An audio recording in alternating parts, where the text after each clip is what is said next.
안녕하십니까. 세브란스 심장혈관 병원 심장내과 고영국 교수입니다.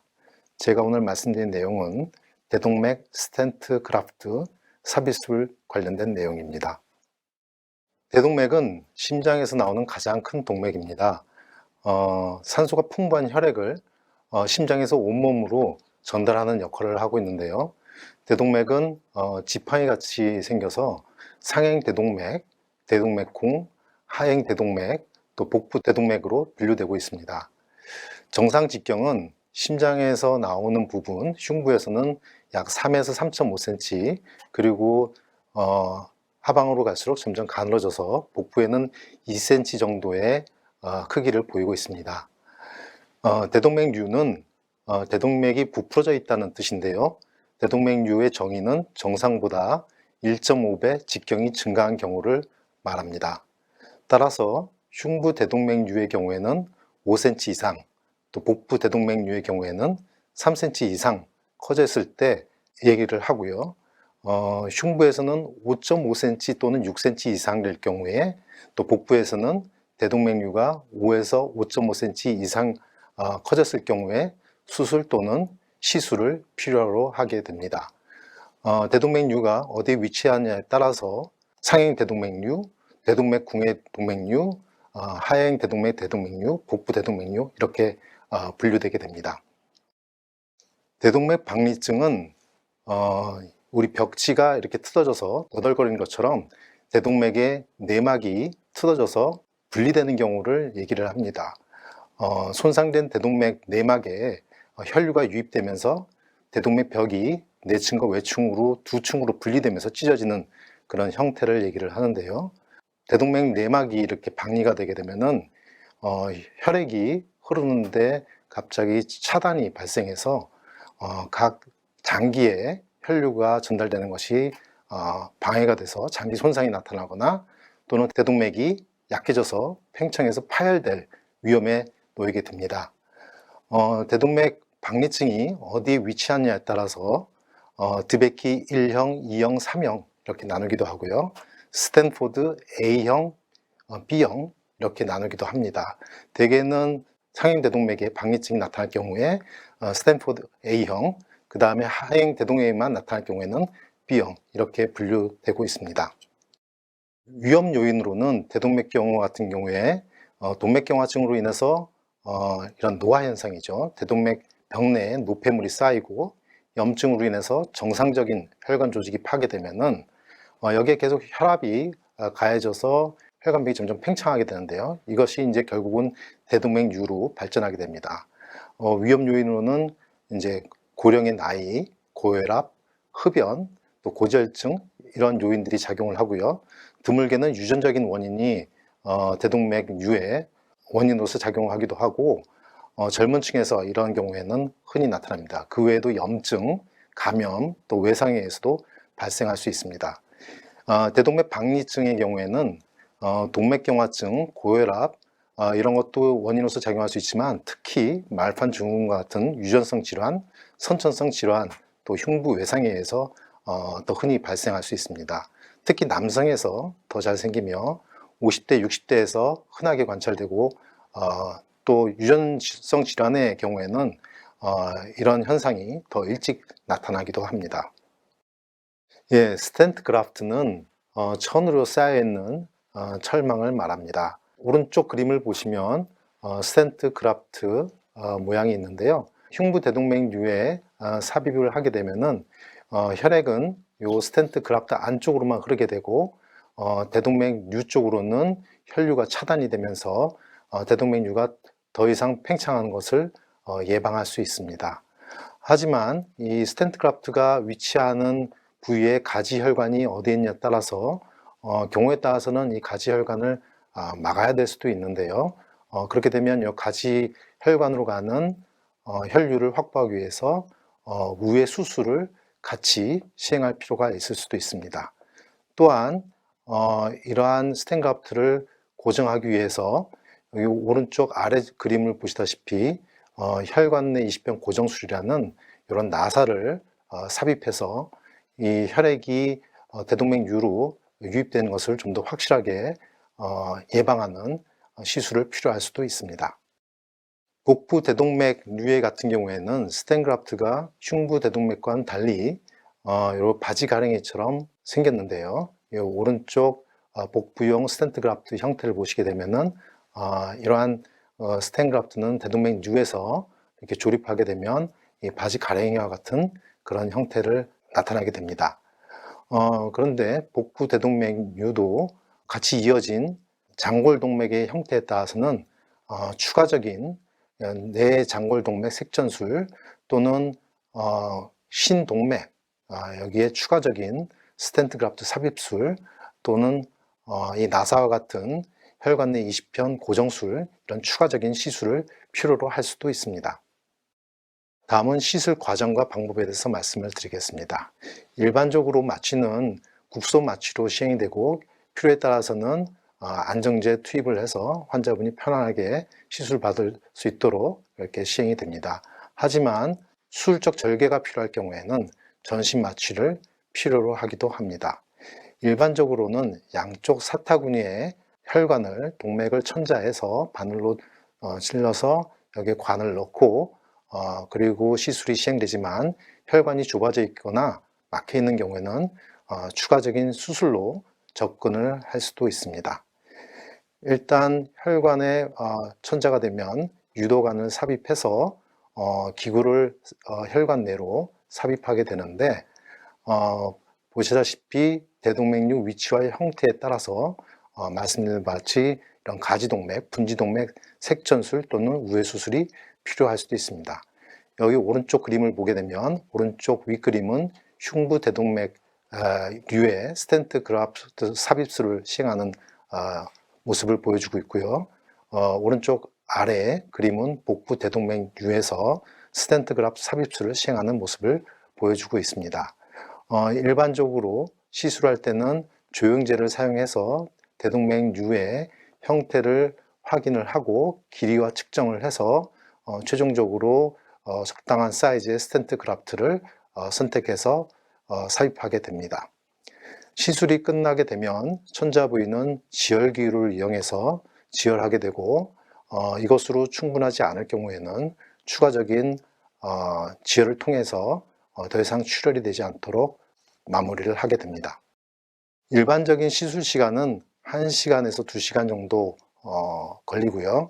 마취 유도에부터 중환자실 환자가 나온 데까지 걸린 시간은 보통 2시간 내지 3시간이 걸릴 수도 있습니다. 여기에 병행 수술 또는 시술, 또 수술 범위 확장에 따라서 시술 또는 수술 시간이 연장될 수도 있습니다. 다음으로는 합병증에 대해서 말씀을 드리겠습니다. 먼저 심장 관련된 합병증으로는 일반적으로는 대동맥 시술 시 심장에 합병증 생길 확률은 굉장히 낮습니다만 심장 기능이 저하되어 있거나 심장 질환이 동반되어 있는 경우에는 시술 후 심장 수축력이 감소되어서 갑작스러운 사망의 원인으로 나타날 수도 있고 저혈압, 저산소증이 나타나서 콩팥, 폐, 뇌, 간 등의 주요 장기의 기능 저하가 동반될 수도 있으며 특히 수술 전 심장 기능이 저하됐던 환자에서는 좀 더 흔하게 나타날 수도 있습니다. 또한 부정맥이 발생할 수도 있는데요. 부정맥이란 심장 박동이 불규칙하거나 박동수가 비정상적으로 빠르거나 느린 상태를 말하는 것으로 시술 직후에 주로는 나타나게 되고 심실세동 등의 위험한 부정맥은 바로 심장마비로 이어지는 위험한 부정맥이기도 합니다. 또 수술 중이나 수술 후 갑자기 심장마비가 발생할 수 있는데 수술 전 검사를 통해서 심장에 이상이 없다 하더라도 가능성을 정확히 예측하기는 힘든 경우도 있습니다. 갑자기 발생하는 심장마비 또는 수술 중 후 사망의 원인이 되기도 합니다. 혈관 관련 합병증으로는 관류 또는 혈류 장애가 있는데 드물지만 1% 미만에서 시술 중 혈전 또는 동맥경화반의 부스러기, 스텐트 그라프트의 시술 자체로 인해서 뇌, 척수신경, 신장, 복부 장기, 사지로의 혈류가 차단되는 경우로 각 장기의 허혈성 손상 및 심각한 다발성 장기 손상을 유발할 수 있습니다. 만약 이러한 상황이 발생하게 되면 사망률이 30-40%로 매우 높은 편입니다. 또한 척수 혈류 공급을 하는 동맥이 스텐그라프트에 대해서 차단이 되게 되면은 척수 손상이나 하반신 마비가 나타날 수 있는데, 특히 흉부 대동맥 질환의 경우 3에서 5%에서 발생이 가능하며 발생 위험이 높을 것으로 예측되면 시술 전 또는 직후에 척수관 삽입 시행이 필요하고, 또는 중환자실에서 혈압이라든지 모니터링을 통해서 면밀히 관찰이 필요하게 됩니다. 추가적인 혈관 관련 합병증으로는 대동맥, 장골동맥 파열이 있는데 매우 드물지만 벽이 약해진 대동맥, 장골동맥이 시술 중 또는 시술 후에 파열될 수 있으며, 이 경우에 심할 경우 쇼크 및 사망에 이를 수 있으며 추가적인 수술이 필요할 수도 있습니다. 또한 흔하게는 천자 부위인 총대퇴동맥, 기타 말초동맥의 손상이나 폐쇄증이 나타날 수 있는데 약 5%에서 발생이 될 수 있고, 대부분 추가적인 시술이나 수술 없이 치료될 수 있지만 심한 경우에는 수술이 필요할 수도 있습니다. 혈액 누출은 스텐그라프트 시술 후에 혈류가 대동맥 류 내로 유입되는 경우로 25% 정도에서 관찰될 수가 있는데요. 심한 경우에는 대동맥류로 계속 혈류가 유입되니까 대동맥류가 팽창할 수가 있습니다. 따라서 이를 해결하기 위해서 시술 후 또는 퇴원 후 경과 관찰 중에 추가적인 시술을 필요할 수도 있고, 이것이 한 10에서 2% 정도입니다. 드물게는 약 3% 미만에서 수술을 필요로 할 수도 있습니다. 뇌기능 저하는 혈전 및 공기 색전으로 인해서 뇌경색이 발생하거나 또는 항응고제 사용으로 뇌출혈이 발생할 수 있으며, 이로 인해 사지 마비, 의식장애, 반신마비, 혼수 상태 등이 발생할 수 있습니다. 이러한 것은 흔하지는 않고 1~2% 미만에서 관찰이 되기도 합니다. 정신착란 선망, 사고 혼돈, 방향 상실은 대부분 일시적인 현상이며 환경을 바꿔주거나 친숙한 보호자들이 같이 있으면 회복되는데요. 특히 고령의 환자에서 흔히 관찰이 됩니다. 그 외에 폐기능이 저하됐거나 면역력이 감소한 경우에 폐기능 저하로 인한 저산소증, 폐부종, 폐렴 등이 발생할 수 있고, 심한 경우에는 중환자실에서 인공호흡기 치료가 필요하기도 합니다. 인공호흡기 치료가 장기간 필요한 경우에는 기관지 절개를 시행해야 하며, 이러한 인공호흡기 치료에 반응하지 않고 전신적인 염증으로 진행하면 사망의 위험이 있을 수도 있습니다. 또한 시술 후 급성 신기능의 저하로 신부정이 발생할 수 있는데 약 5에서 10% 정도에서 관찰이 됩니다. 특히 시술 전 신장 기능이 저하되어 있었던 환자에서 수술 후 신기능이 더 악화될 가능성이 높은 편입니다. 신기능 저하가 심할 경우 혈액투석 치료가 필요할 수도 있습니다. 또한 간 기능이 악화될 수도 있고, 약물 치료의 부작용, 염증 반응으로 해서 이러한 상황이 나타날 수도 있습니다. 이는 약 5% 미만에서 관찰되는 합병증입니다. 시술 전과 후 항응고제 등의 사용으로 해서 위장관 출혈의 위험성이 있으며, 시술 후 발생 시 내시경 치료를 시행할 수 있으며, 심한 경우에는 개복 수술이 필요할 수도 있습니다. 약 5% 미만에서 이러한 현상이 나타나는데요. 특히 주변 복부 장기에 연결된 혈관 내의 혈전 등의 영향으로 위장관 허열, 경색, 이로 인한 장 폐색 등이 발생 가능하며, 약물 치료뿐만 아니라 수술적 치료가 필요할 수도 있습니다. 그 외 합병증으로는 상처 감염이 있는데요. 시술 부위의 염증을 뜻하는 것으로 대부분 미약한 정도에 그치지만 당뇨병이 있는 환자나 고령, 말초 혈관 질환, 비만 등이 동반된 환자에서는 상처 감염으로 진행되어 치료가 필요할 수도 있습니다. 또한 스텐그라프트도 감염될 수가 있는데 매우 드물지만 1% 미만에서 수술 중 또는 후 어떠한 원인에 의해서든 스텐그라프트 감염으로 인해 염증이 발생되는 경우로 약물 치료로 조절이 안 되면 장기간 항생제 치료 및 수술을 필요로 할 수도 있습니다. 시술 후 출혈에 대한 위험은 항상 있는데 조절되지 않는 경우에는 약 1~2%에서 출혈 부위 질혈을 목적으로 시술 또는 수술이 필요할 수 있습니다. 입원 기간은 대부분 수술 후 약 3~4일 정도 후에 퇴원이 가능하지만 상기 합병증이 발생하거나 또는 혈압 조절이 안 되는 경우에는 퇴원이 늦어질 수도 있습니다. 시술 후 열이 나는 경우가 약 50%에서 관찰이 되는데요. 대부분의 경우에 시술 후 혈액이 활성화되어서 특별한 원인 없이도 열이 날 수 있는데, 이 감염과 감별을 해야 되는 문제가 있습니다. 위의 합병증은 중환자실 및 일반 병실 전실 후에도 발생할 수 있고, 환자의 상태에 따라서 예측이 어렵고 불가항력적인 합병증이 발생할 수도 있습니다. 시술 관련 주의사항에 대해서 말씀을 드리면, 시술 직후에는 경중에 따라 중환자실에서 집중 치료가 필요할 수도 있으며 인공호흡기, 강심제, 보조장치의 도움을 받을 수 있습니다. 활력 징후가 안정되고 합병증이 없을 경우에는 주치 판단에 의해서 일반 병실로 이송하게 되고, 일반적으로 수술 또는 시술 후 3, 4일 후면 퇴원이 가능해집니다.